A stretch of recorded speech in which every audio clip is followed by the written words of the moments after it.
Hey everyone! We revised in lesson 8 a little bit about tones and variations of light, and we want to translate that lesson into a painting. So you can follow along as I translate my drawings into a painting. Let's have some fun painting! For this lesson, here is what you will need. You will need a pencil, a sharpener, and an eraser.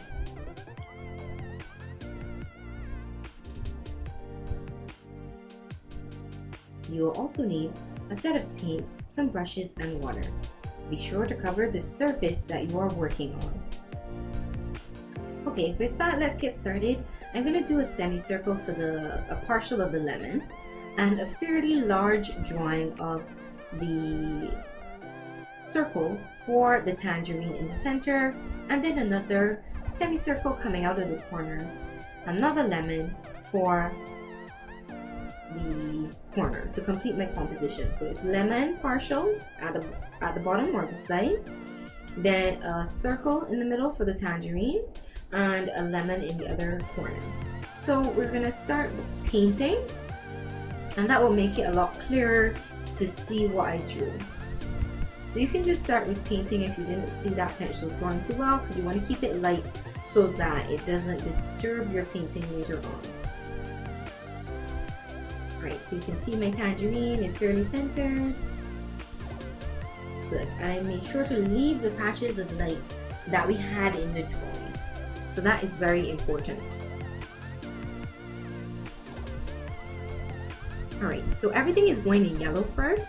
So we can mark out the lemon as well in yellow. You want to be sure to leave some patches of light close to the areas where I have been indicated here, or possibly where you saw them on your drawing, if you did a lemon. If not, you can follow along with me very fine. So I added the little pointy part of the lemon there, the little triangle part, and I'm separating out some light for the highlights on my lemon. Alright, I'm making a little pointy part on this other lemon as well. I thought that created a little bit more interest, so I wanted the composition to be very interesting. The fruit are warm colors, so what we're going to do to balance out this painting and to create good contrast, which is a balance between opposites, is to paint the background using cool colors. So I'm going to start with blue, and we're just going to fill that around each of the shapes. As you can see, that blue against the yellow makes for a very strong composition. It makes the yellow look even brighter. If we had opted for a lighter color, it wouldn't have been as interesting to look at, and the lemons and the tangerine may not come up from the surface as well. So contrast in a painting definitely creates more visual interest, and you want to be aware of these color choices as you go forward so that you make strong paintings. Try to keep some measure of opposites going, whether it's the difference between light and dark, or the difference between colors, or the difference between textures. We'll get into textures in another lesson. So I'm going between blue and purple. I put down a base of blue, and I'm adding a few rough brush strokes of purple on top to create a nice feeling to the background. Then I'm going to wash out my brush and go to orange. In the center I had a little dip down, so I just put that in the form of a little mini circle. And then on my shadow sides, I'm taking on the orange lightly. I actually had a nice light rim of orange because my shadow was pretty, my orange was pretty much everywhere. And then I went in with darker colors later on for the shadow.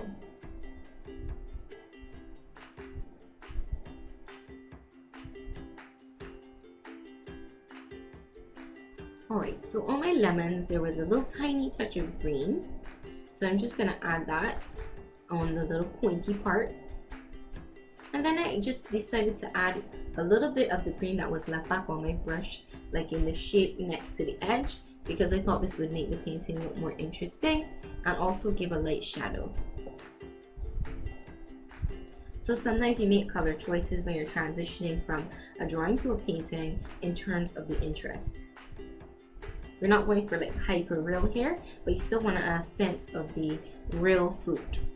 You don't want it to be too abstract. You want a sense of good lighting and some of the tones that we just learned about.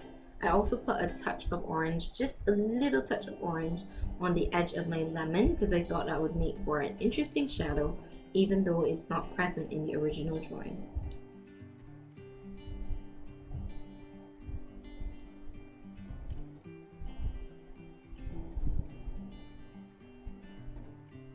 Alright, so I'm going to deepen this shadow that was in the center of my tangerine. Sorry, it's not an orange. I keep calling it an orange because it's the color orange, but it is a tangerine. Alright, so I'm putting in some of the shadows. Okay.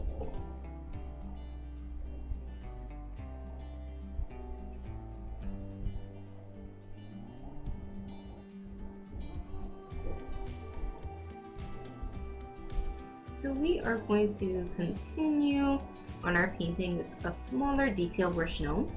We're looking at all the little spotty spots we had on our tangerine, and we're looking at the tight shadows around the sides. So we want a little bit more precision. You always use the appropriate brush for the task.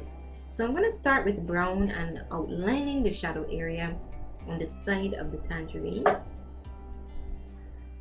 I want a little bit more variety in my shadows, so I didn't go for straight black. And then there's the dots that we had, these very interesting and cute little dots on the top of the tangerine. The more you see, the more you add. The more you add, even little nuances, the more realistic your painting looks. Little details, little specks. Even if it's a leaf and it has a little caterpillar bite, that's what's going to make it more interesting to look at. So try not to leave out too much.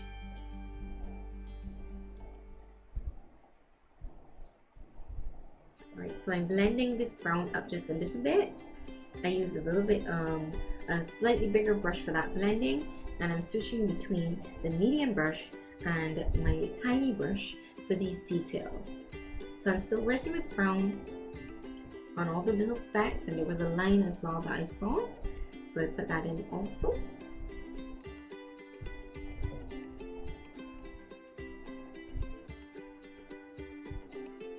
Taking some dry paint off of the rim of my white. I do that impulsively sometimes. Alright. So we're still working with brown and the medium brush, and we're going to add shadows to the sides of our lemon.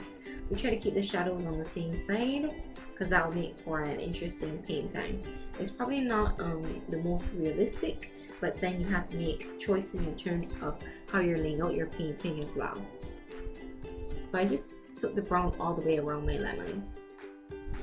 I made it a little bit thicker on one side of the one that is the bigger one at the bottom, and then I only put it on the side touching the tangerine of the lemon that's at the top.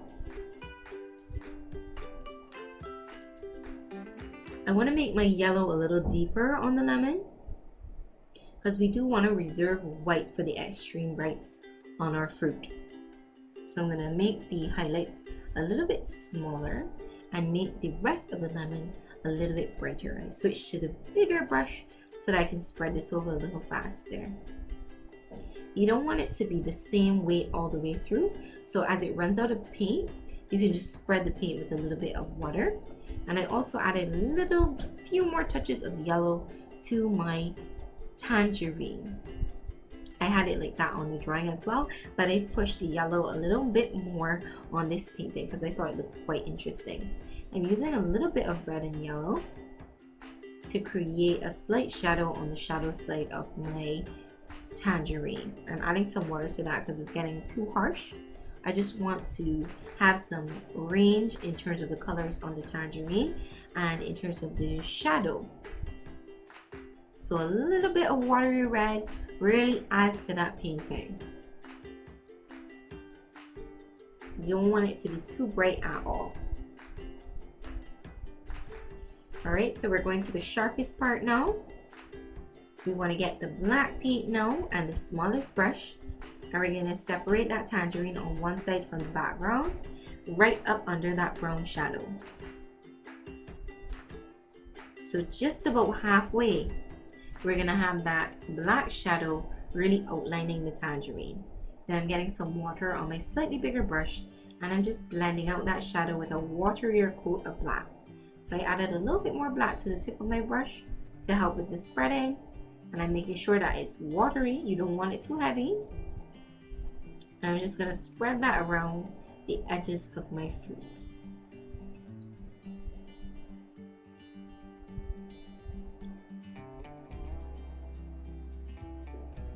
I let the shadows on the lemons be a little lighter since I want the tangerine to be the focus and the center of my painting.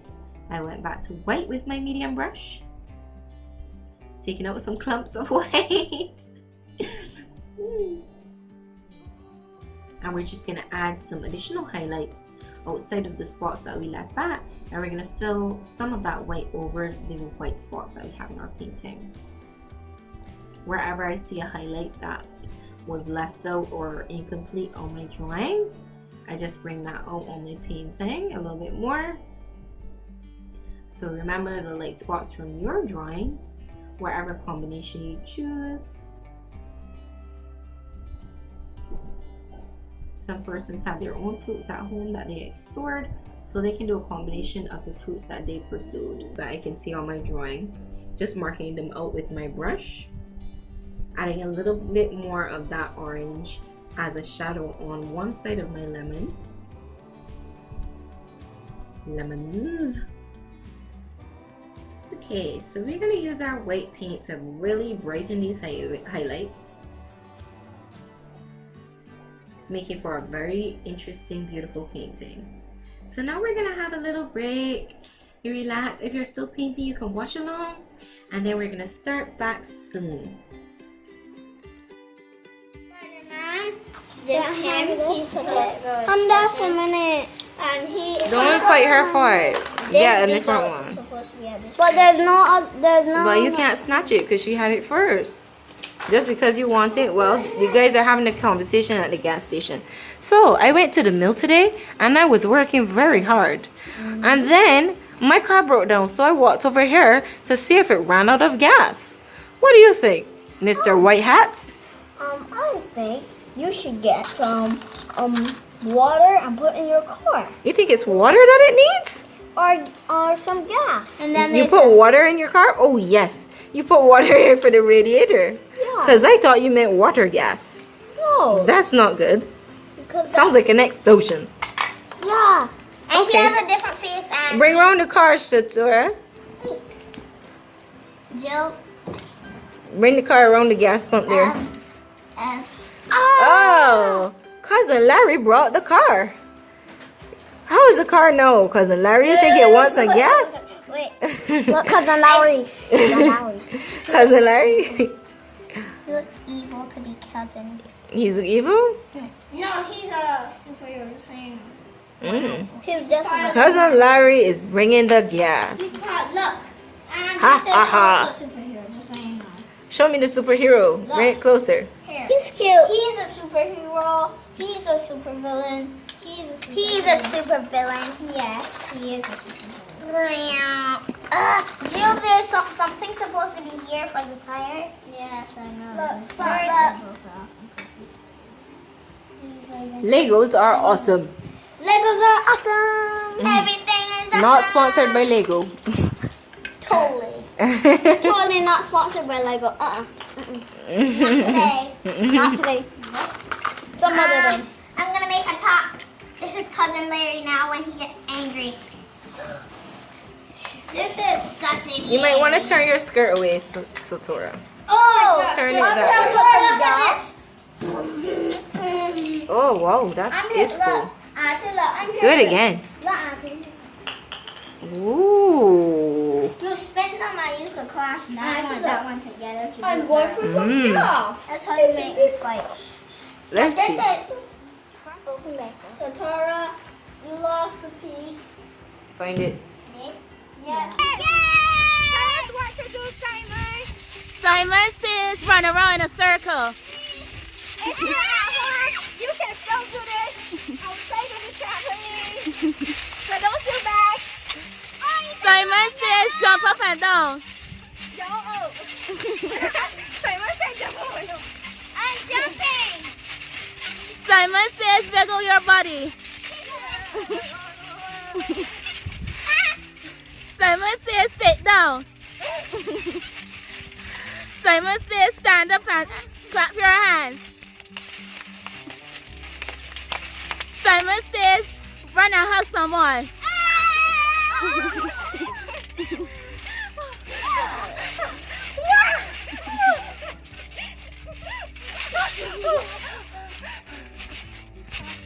Alright, we are on to our painting.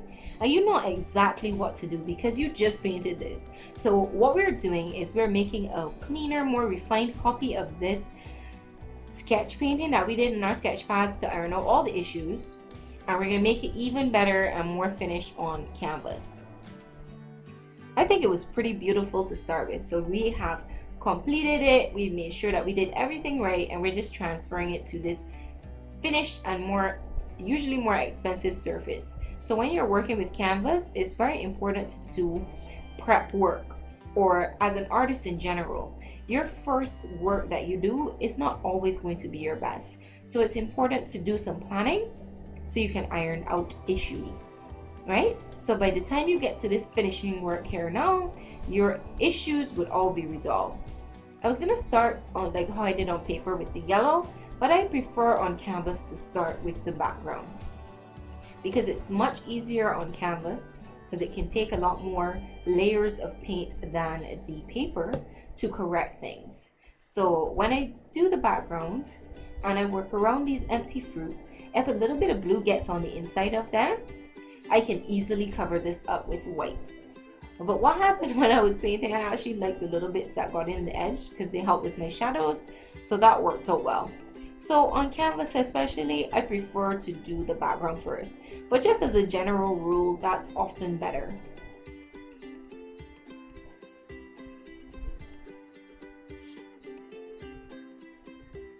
Alright, as we are wrapping around the fruit, if you're having any difficulty maneuvering your larger brush and you're having a lot of smudges, etc., you want to switch to a smaller brush. Don't let the brush create any trouble for you.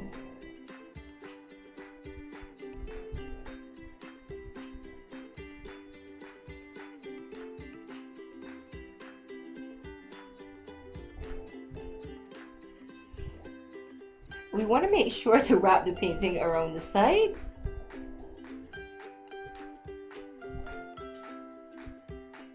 And you want to be careful when you're coming to the edge of a fruit. Being too hasteful wastes a lot of time. So it's important to, if you need to take your time, this is a video. If I'm getting ahead too fast, you can pause at any point to make sure that you're keeping the pace. Do not rush. You could ruin a painting with rushing. You're supposed to enjoy the process and allow yourself to go into what you're doing. I'm just painting the side there, so I lifted up the canvas a bit. Alright. I didn't do the blue too even. I like the brushy effect. It made it look very interesting.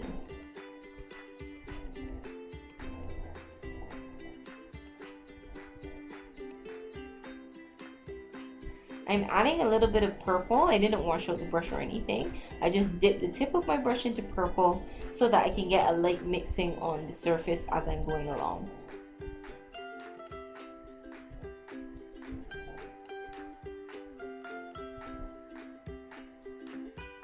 Now I am washing my brush out, making sure it's really clean, and I'm starting with the yellow just as I did in my book. It's also really nice to fill your sketch pads up, because when you do a little flip through, you see your progress. And I hope you guys have a wall at home for all your lovely paintings. Send me a picture of your wall. I'm so excited for you.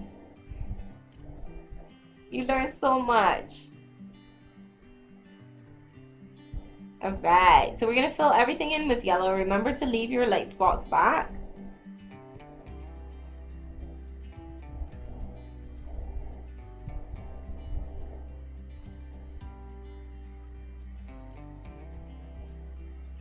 And you want the yellow to have a little texture to it. You don't want it to be flat. So you can leave a little bit of the brush strokes in. You don't have to make it super smooth.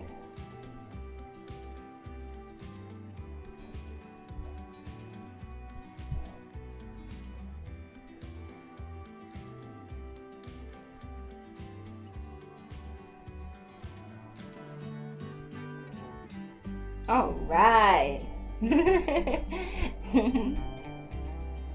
Having a good time painting. I'm just adding my thicker yellow paint to the sides where I know shadow is going to be, so that the yellow would appear darker in these areas, especially on the lemon, since the lemon is largely just yellow. I'm going to orange now, and I'm going to go all around the edge as we did initially. It's nice to work wet on wet where the paint is still wet, because you get some blending going right from the beginning. So I went around in a circle. I'm adding in that little detail line with my brush, and now I'm blending quickly before the colors dry. So you just mix on the edge of where you finished the orange a little bit, just by rubbing the brush against it.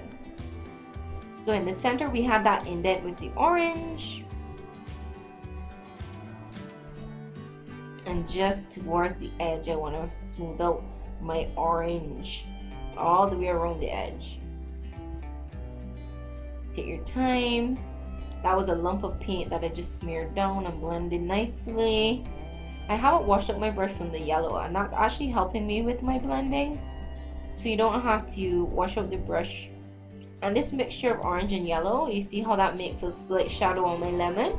We discussed that previously when we did it on paper, because we want to avoid black paint as much as possible, so I like to add a slightly darker color close to the color of the fruit to make gradual shadows, or the color of the objects.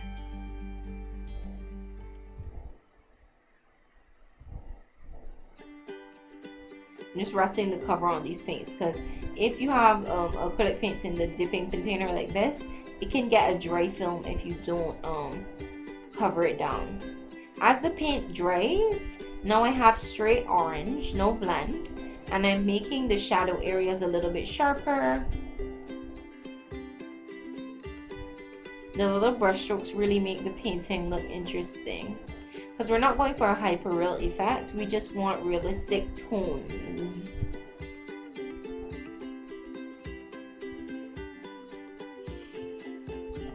We learned our tones, we learned about our warm and cool colors, we learned about matching shapes, so you can see the two-dimensional shapes in objects. I'm really proud of you guys taking this journey with me, and the pictures you're sending me are so heartwarming.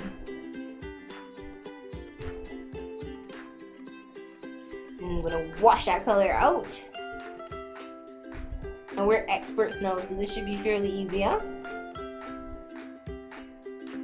Right, so I'm gonna get some red. Remember, we put some red on the orange a little bit.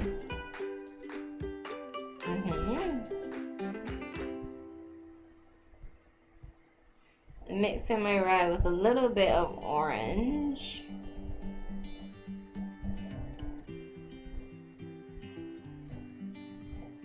And I'm just going to do what I did before with the shadows.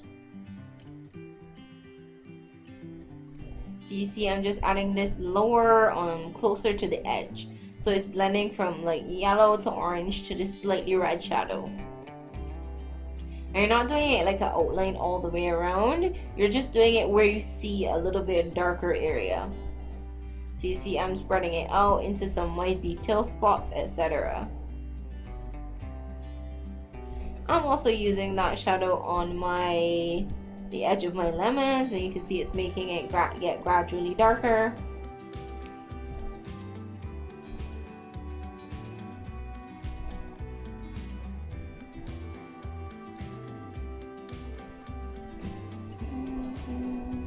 So I wanted to bring my highlight a little bit smaller because it was a bit big.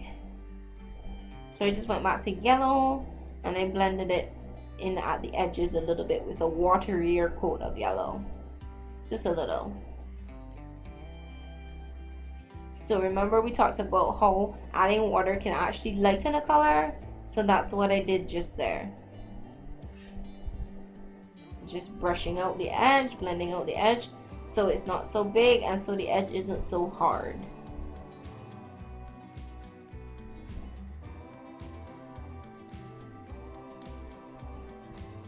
Alright, so we're going to take a little bit of white now.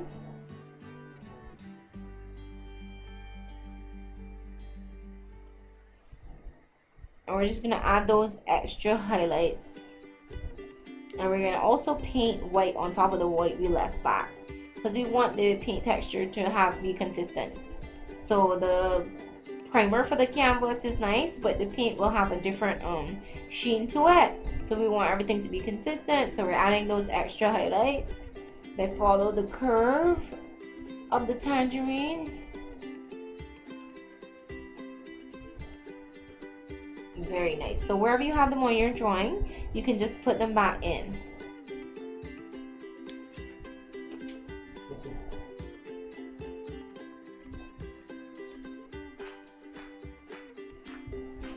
Alright, so again I'm blending out the edge of my shadows on the lemon. They had a really hard edge.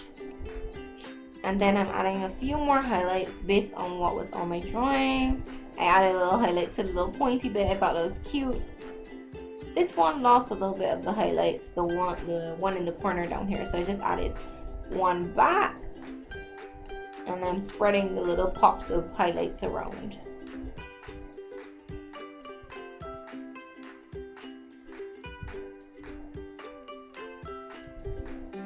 I hope you learned a lot from your shading and you can see where in your drawing the highlights were and where you can put them back in on this painting, or match them back up to the painting that we just did as our example painting. So for this, to start the shadow here, I'm just sharpening the blue a little bit. So I'm going to add a coat of blue around my tangerine. I almost said orange again. And then to blend it out, I'm just going to add some black. Make the black really heavy on one side of the tangerine, and then on the other side, well, on this side of this lemon. And then I'm going to do on top this lemon next to the initial shadow I had in orange. See, that little shadow just does so much. Right? We can't forget our green that was on the tips of our lemons. That was so cute. So we're going to add that back. It's much brighter on the canvas because the canvas can hold a lot more paint. And then that little rim, that little contour that follows the shape of the lemon. So I'm going to put it on the other lemon, and you can see how the lemons are coming up from the surface as well. They're starting to look a little bit more realistic, but they have a little style to them, you know, in terms of the brightness of the colors. I didn't want to push you too hard on the realism because this is an introduction. So if you see more things or you feel confident that you can add more detail, don't hold back.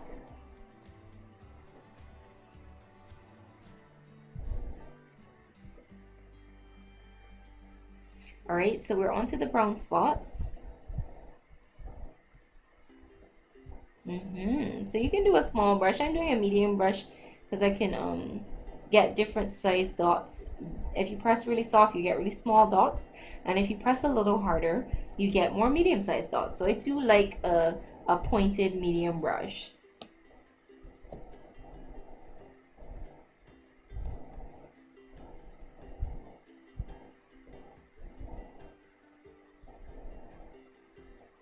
Alright, and we're adding to our shadow side with some of that brown as well. Only take it on that side, and it does not have to be like one full curve. I just added 2 touches. And I'm examining my drawing to see if I'm missing any details. Now that I'm here on this final painting, I want it to be perfect. I tested my paint quality in the book, but I want to get a few more of the spots that I didn't have in my book on this final painting. So I'm just looking at the initial drawing I did really closely and adding in brown touches wherever I see. And I wanted some brown on the side of the lemon between the black and the red that I had there to push that shadow a little bit more. Wash out your brush. And I'm going back into my blue, and I'm going to draw a shadow coming out from the black. So I'm blending this blue shadow out from the black to get a little bit sharper, a little bit more gradual shadow, like how we discussed in our drawing. The shadows have shadows inside of them, so there's like a medium shadow, and then where the object touches the surface, the shadow is its deepest. So I just want to create a more interesting painting by adding back in those principles.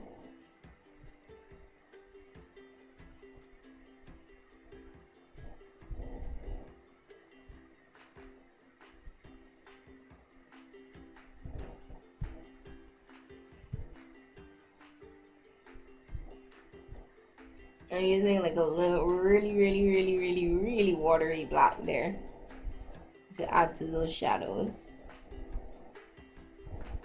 Sorry, really watery blue there. And then I took a little bit of purple and I pulled some strokes in the opposite direction to the horizontal strokes, so some vertical strokes just over the background. They're fading, not too heavy, to make my painting look a little bit more interesting. I think it's pretty cute, and to make a nice collection, nice addition to our collection. And with that, you want to add your signature after this and you would pretty much be done. Great job as always. I added a few specks of watery purple to the lemon as well for my shadows to cool things down. I just love little touches. I add some to the indent on the tangerine as well. It's always good to bring in some of your background colors into the painting. It helps make everything look cohesive and like part of one family. But only touches in the shadows.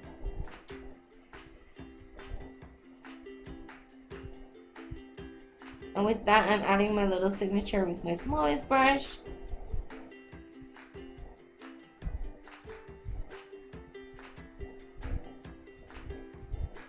I'm just writing my first name, Shanika. I do that sometimes. You can also write the year. Artists commonly write the year they made their painting in.